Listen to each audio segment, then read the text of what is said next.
Hello and welcome to Blockchain Gaming World with me, John Jordan.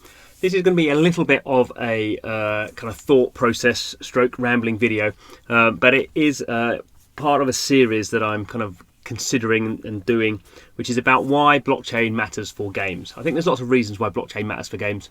I've already done a fairly detailed video about how blockchain is going to change the financial dynamics of games. But this is something that's a bit more detailed, and I think this is to do with how blockchain is going to empower communities and how that could have an impact on games and a specific type of games. I think at the moment games are, massive industry, being around for like over 40 years now, never been bigger thanks to partly COVID this year. So the kind of value on an annual basis of games now 150 to 200 billion dollars a year, depending on what analysts you're looking at these days. That's pretty big for an entertainment industry. But there are some things I don't think games do very well. And I think there are some things that blockchain can help games do better. One of those is game ownership and trading and value of items. But another thing is allowing communities to keep what would otherwise be considered niche games going for much longer. So the thing that got me started about this was reading this article. I'm quite interested in this sort of stuff. This is the Long Now Foundation, been around for a long time, thinking about long-term thinking. I'm going to go through this kind of briefly, but this is thinking about specifically looking at businesses actually. So thinking about what are long-lived institutions in the world, and this is really thinking about businesses actually. Obviously, there are buildings that have been around for very long periods of time. Generally, they become ruins. What's interesting in buildings, I suppose, is buildings that have continued to be used in the same way, or even buildings that have been kind of start using different ways. I guess if we start to think of religious buildings, they've been around for fairly long periods of time. Certainly we've had buildings for a couple of thousand years that are still being used in broadly the same way. When it comes to businesses, that's a bit different because there is a kind of commercial aspect to it, which makes them a bit more interesting. And this is just an article, it's worth reading, about the longest lived institutions. So we can kind of get an idea if we kind of go down here about some of the reasons why. So if we look at the top 1,000 companies over 300 years old, which actually isn't that long, but actually there's not that many, there's 1,000 companies that this guy could find. And if you think about what they were about, the biggest kind of section here is hospitality, so alcohol, hotels, restaurants. Obviously food is a thing that we care a lot about as human beings, as we've kind of got more clever about what we can make, what we can do with kind of compounds and chemicals. Pharmaceuticals obviously pretty important for kind of health reasons. Universities makes sense as well. Education, knowledge. And we can think with universities, as soon as you start building a university, people then just live in the university, travel to the university. If they graduate from university, they're more likely to stay in that area. So we can see why these are quite long-lived institutions, and also financial. Not so many of those actually, but we kind of think that there is an idea of longevity and trust, and that kind of works well with financial institutions. A couple of interesting things. Culture and geography, probably the two sort of the same things that seem to be quite important. So of 5,500 companies over 200 years old, over half are in Japan. So Japan obviously is a pretty geographically kind of coherent in terms of geography. It's a whole bunch of islands. Culturally, it's also very coherent in a sense. For a long period of time, foreigners weren't even allowed to land in Japan, so it's had a very strong kind of cultural view. Other kind of countries in Europe, so Germany, even though Germany wasn't a country 200 years ago, but anyway, kind of the German city-states have a very long history of being kind of coherent cultures in and of themselves. Bit in Holland, bit in France. Obviously, those countries have been around for a long time in various geographical forms. So. Another really interesting thing, 90% of these companies are under 300 employees. So that's not very big as companies go these days. Obviously, we have many companies with tens of thousands, hundreds of thousands of employees. What tends to happen, I think, is as companies get bigger, they tend to go through boom and bust cycles. and the bigger you are, obviously the more cost you have, and if the market changes quite radically, it's quite hard for you to kind of make the cuts you need to do. You can't. It's easy to lay off half your staff if you've got 300 employees. It's pretty hard if you've got 100,000 staff. That's quite a difficult thing to do. So it's interesting that culture plays a part in geography. What you're doing plays a part. What people are paying for plays a part. But also being fairly small plays a part. And I think it's interesting that games at the moment, we have these very big games, cost an awful lot of money to make, and that has a very strong kind of a corporate business kind of focus that is required. Because if you're making one of these games that costs $100 million to make, and then costs however many $1 million to run the servers for every year, then you have to be making a lot of profit. You have to be making a lot of sales and a lot of profit, and you have to probably have a lot of people running those games. So the moment we have these long-running games, which we'll look at in a minute, they tend to have to attract lots of people. It's been much harder for games companies to run niche games that have maybe a few thousand users, because you just can't monetize them enough. There's not enough of them. I think that may change with blockchain. But let's go quickly and have a look at some some of the longest game franchises and games as well. So not heavy duty research, looking at Wikipedia, just looking at the longest running game franchises. So this is obviously, there can be multiple, there can be any number of games in these franchises, but it's kind of interesting, gives us a kind of first take on what's going on. And we have actually the Oregon Trail's been going for over 46 years, Pac-Man over 40 years. We have Donkey Kong 35 years, Mario 39 years, almost 40 years as well, being in Donkey Kong, although that wasn't really a Mario game. Anyway, we can see there's quite long periods of time, decades and decades. So there's quite a lot of games that have been around for quite a long time. Obviously this is franchises, so this is multiple releases.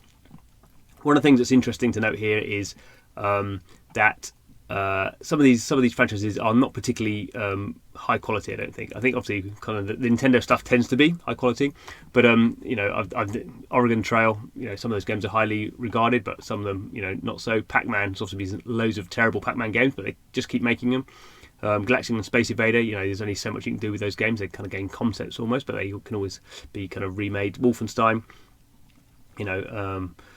Microsoft Flight Simulator has been generally seen as pretty good but pretty niche, and then this year it's become it's been seen as like the best example ever. Bomberman, same old game over and over again. So what's interesting is that some of these games last a long period of time, and it doesn't really matter what the quality of the game is. Some of the games are very high quality all the time, some of them are high quality some of the time, some of them are pretty bad all the time. But there's some idea that it's not really the game developer who's in charge of that sort of stuff. They're in charge of the quality, but the fact you can keep releasing Pac-Man games is because people, to some degree, love Pac-Man. And with the Pac-Man game, you know what you do. With the Bomberman game, you know what you're going to do. It's not going to be a first-person shooter, although probably people have tried that. You just know what you're going to do with those. And I think that starts to give us some idea about community and why some of these things are very long-lived, because enough people know how to do it, and it just kind of appeals, and it just kind of cuts through all this other stuff. And a lot of these games, have a lot of kind of simple mechanics, and people just like them from that point of view. I thought I'd also look at some of the longest running kind of continuous games, so I guess kind of MMORPGs, games that have been in some form kind of continually going, because that gives us some idea of this kind of idea of longevity of a single kind of game, even though with some of these games there have been kind of sequels launched and they've gone through various kind of software releases, obviously, and obviously lots of different expansions. The Ultimate Online been around since 1997, yeah, that's right. With Origin Systems, Origin bought by EA. EA ran it for a bit, and then they passed it on to Mythic Entertainment, and then it's been passed on to this new company, Broadsword. And this is kind of something that we'll see that happens. That these games they tend to launch, they go through a kind of a boom and bust sort of process. Ultimate Online was really successful. Origin got really big. That meant EA came in and bought them. And then other games came along, and people were still kind of playing a lot, but see, subscriber numbers peaked in 2003. That's quite a long time ago, 17 years ago now. And now there's this company, Broadsword. We don't really know. This has kind of gone through a kind of boom bust. It's still going, but it's it's gone through a few different developers, and the developer now is kind of it's not EA anymore. Let's just put it that way. We see a similar sort of a cycle with Everquest, which came out a bit later, so 1999 looks like we're coming out in North America. And again, it comes out with Sony, so it comes out with a big company, or an internal studio at Sony, and then Sony Online Entertainment is a big thing then. But kind of again, it kind of goes into a big growth phase. Actually, an EverQuest 2 kind of comes out, which is never really good for the first game. Decline, as Wikipedia says at least. Then World of Warcraft comes out in 2024, and we start to see kind of servers discontinued and combined down, and then we have Sony sells off its entire online entertainment division to a private equity group, subsequently renamed. So we go through a kind of similar sort of thing, a boom, a bust, a decline, and then some other company comes in specifically to kind of take over this kind of product. And in this case, Daybreak Games has some problems, and the people lays off. But now it seems like things are still continuing. I think there was a release planned, so doing a drop in December every year. So still going, but gone through some difficult times. And it's a similar kind of story again for a game often forgotten, Meridian 59, which is actually 1996. So probably the first of these three.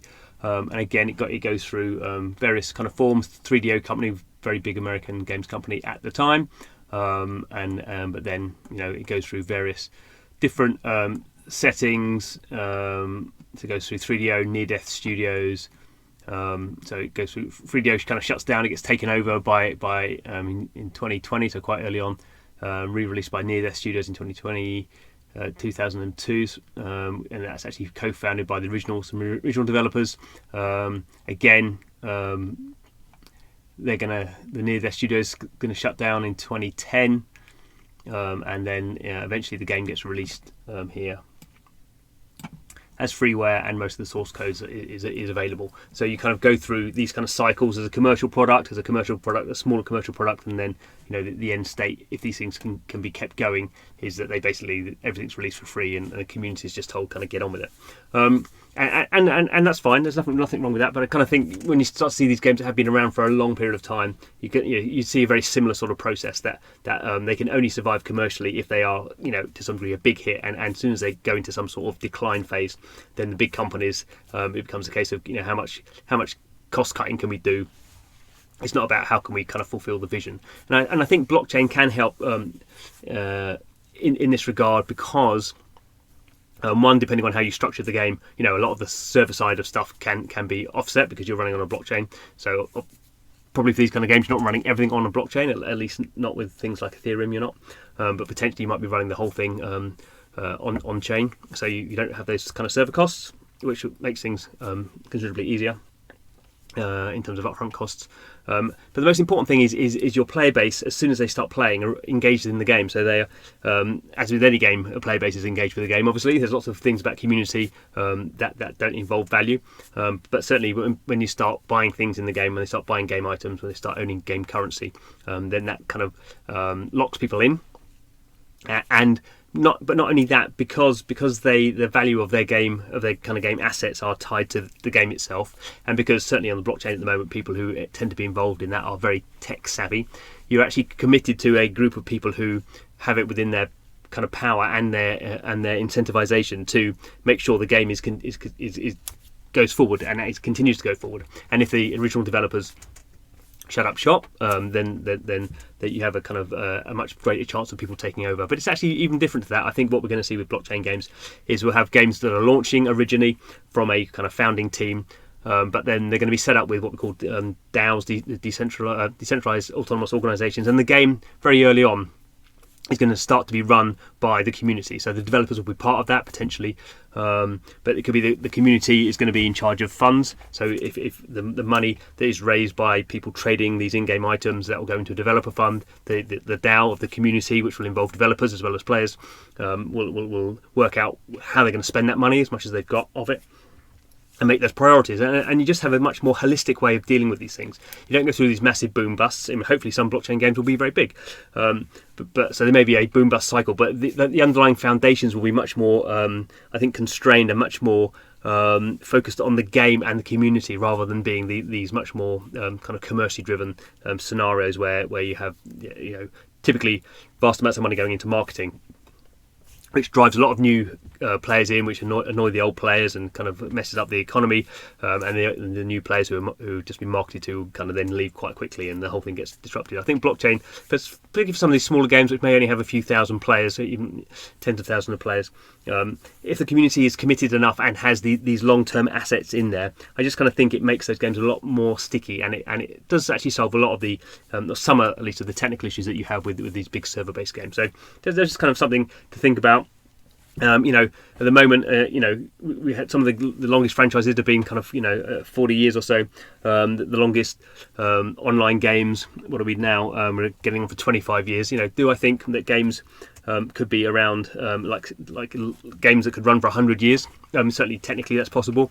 I think for that to happen, that can happen from a centralized server perspective, the traditional kind of market, as I would suggest. But I think with blockchain, it just allows those things, those value chains, to become much stronger, and potentially a bit like kind of banks. You have a similar sort of thing. You can imagine these value, these kind of items being passed on even through families. I don't think that's ridiculous to think about. We do that with property at the moment.